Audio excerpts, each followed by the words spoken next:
Assalamualaikum warahmatullahi wabarakatuh. Hello, good morning everyone. How are you today? Hopefully all of us always healthy and always keep safe in our guide and always motivated to study.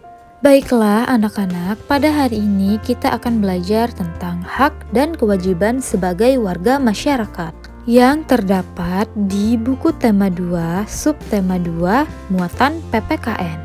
Seperti biasa, sebelum kita memulai pelajaran kita, mari kita membaca Bismillahirrahmanirrahim dan berdoa sebelum belajar.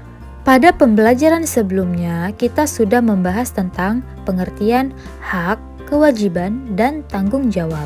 Hak adalah segala sesuatu yang harus didapatkan oleh setiap orang. Sedangkan kewajiban adalah sesuatu yang wajib dilaksanakan atau sesuatu yang harus dilakukan oleh setiap orang atau setiap warga negara sesuai dengan peraturannya. Tanggung jawab adalah sikap dan perilaku seseorang untuk melaksanakan tugas dan kewajibannya. Hak, kewajiban, dan tanggung jawab merupakan tiga hal yang berbeda, tetapi saling berkaitan erat satu sama lain dan tidak bisa dipisahkan. Hak dan kewajiban tersebut harus dilaksanakan secara bertanggung jawab oleh setiap individu. Orang yang tidak melaksanakan hak dan kewajibannya dapat dikatakan sebagai orang yang tidak bertanggung jawab. Kita juga telah membahas tentang tanggung jawab sebagai warga masyarakat. Tanggung jawab sebagai warga masyarakat adalah tugas dan kewajiban yang harus dilaksanakan seseorang dalam kedudukannya sebagai warga masyarakat. Adapun jenis-jenis tanggung jawab sebagai warga masyarakat yaitu yang pertama, memelihara ketertiban dan keamanan hidup bermasyarakat. Yang kedua, menjaga dan memelihara rasa persatuan dan kesatuan masyarakat. Yang ketiga, meningkatkan rasa solidaritas sosial sebagai sesama anggota masyarakat. Yang keempat, menghindari perpecahan masyarakat, bangsa, dan negara. Setelah mengetahui tentang tanggung jawab kita sebagai warga masyarakat, selanjutnya kita akan belajar tentang hak dan kewajiban sebagai warga masyarakat. Hak sebagai warga masyarakat. Hak warga masyarakat adalah sesuatu yang mutlak menjadi milik seseorang yang berkedudukan sebagai masyarakat. Adapun bentuk hak sebagai warga masyarakat adalah seperti mendapat perlindungan hukum, mendapat pekerjaan dan penghidupan yang layak, menikmati lingkungan bersih, hidup tenang dan damai, bebas memilih, memeluk dan menjalankan agama, berpendapat dan berorganisasi, dan mengembangkan kebudayaan daerah. Agar hak-hak ini dapat kita dapatkan, maka kita juga harus melaksanakan kewajiban kita sebagai warga masyarakat.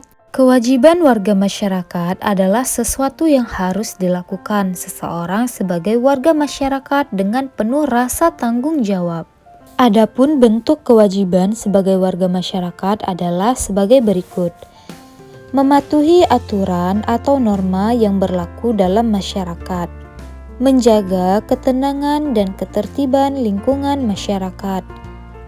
Mengikuti kegiatan yang ada di lingkungan RT, RW, atau desa setempat, misalnya seperti kegiatan kerja bakti, gotong royong, musyawarah warga masyarakat setempat. Menghormati tetangga di lingkungan tempat tinggal, membantu tetangga yang terkena musibah, dan menjaga kebersihan lingkungan tempat tinggal. Di dalam lingkungan masyarakat, kita seringkali menjumpai masalah bersama.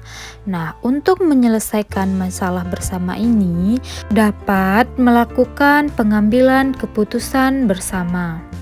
Keputusan bersama adalah suatu keputusan yang sudah ditetapkan berdasarkan pertimbangan, pemikiran, dan pembahasan yang matang. Keputusan bersama haruslah mewakili kepentingan seluruh anggota atau seluruh peserta rapat. Keputusan bersama juga merupakan keputusan yang harus dilaksanakan dengan penuh rasa tanggung jawab. Dalam mengambil keputusan bersama, ada nilai yang harus kita utamakan saat mengambil keputusan bersama, yaitu yang pertama nilai kebersamaan, yang kedua nilai kebebasan mengemukakan pendapat, yang ketiga nilai menghargai pendapat orang lain, yang keempat nilai jiwa besar serta lapang dada melaksanakan hasil keputusan dengan rasa penuh tanggung jawab. Salah satu contoh pengambilan keputusan bersama adalah musyawarah. Musyawarah mufakat adalah perundingan bersama untuk memecahkan masalah sehingga tercapai keputusan bulat yang akan dilaksanakan bersama dalam mengambil keputusan untuk kepentingan bersama, bukan untuk kepentingan golongan atau pribadi. Berikut ini adalah ciri-ciri musyawarah untuk mufakat. Yang pertama, sesuai dengan kepentingan bersama. Kedua, usul dan pendapat yang disampaikan mudah dipahami dan tidak memberatkan. Yang ketiga, dalam musyawarah, pertimbangan moral lebih diutamakan dan bersumber dari hati nurani yang jujur. Yang keempat, pembicara harus dapat diterima dengan akal sehat sesuai dengan hati nurani. Prinsip-prinsip dan aturan dalam musyawarah yaitu yang pertama, musyawarah dilandasi dengan akal sehat dan hati nurani yang luhur. Yang kedua, musyawarah dilandasi semangat kegotong royongan dan kekeluargaan. Yang ketiga, mengutamakan kepentingan umum. Yang keempat, menghargai pendapat orang lain. Yang kelima, keputusan yang diambil harus dapat dipertanggungjawabkan secara moral kepada Tuhan Yang Maha. Yang keenam, melaksanakan keputusan bersama dengan dilandasi itikat baik dan penuh rasa tanggung jawab.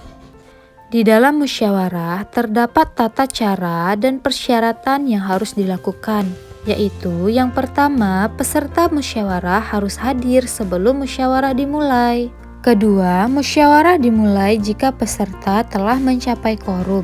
Ingat ya anak-anak, quorum adalah penetapan jumlah minimum anggota yang harus hadir pada saat musyawarah. Yang ketiga, ada susunan kepanitiaan yang minimal terdiri dari ketua, notulis, dan peserta musyawarah. Yang keempat, setiap peserta musyawarah berhak menyampaikan pendapat. Yang kelima, setiap peserta musyawarah harus menghargai pendapat orang lain. Yang terakhir, pendapat yang disampaikan harus dapat diterima akal sehat, tidak untuk kepentingan pribadi atau golongan, tidak menimbulkan perpecahan sesuai dengan norma dan tidak menyinggung perasaan orang lain. Adapun cara-cara dalam menyampaikan pendapat di dalam musyawarah yaitu mengacungkan tangan sebagai tanda izin berbicara. Berbicara setelah dipersilahkan. Lalu jika ada yang berbicara, tunggu sampai pembicaraan selesai.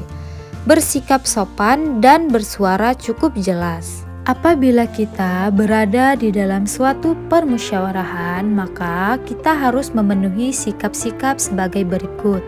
Yang pertama, menghargai atau menghormati pendapat orang lain.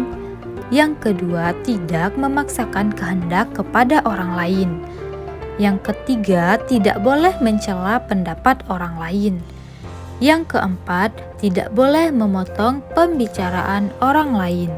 Baiklah anak-anak Miss, sekian pembelajaran kita pada hari ini. Terima kasih untuk anak-anak Miss yang sudah melihat video hari ini. Jangan lupa mengulangi kembali pembelajaran kita pada hari ini ya.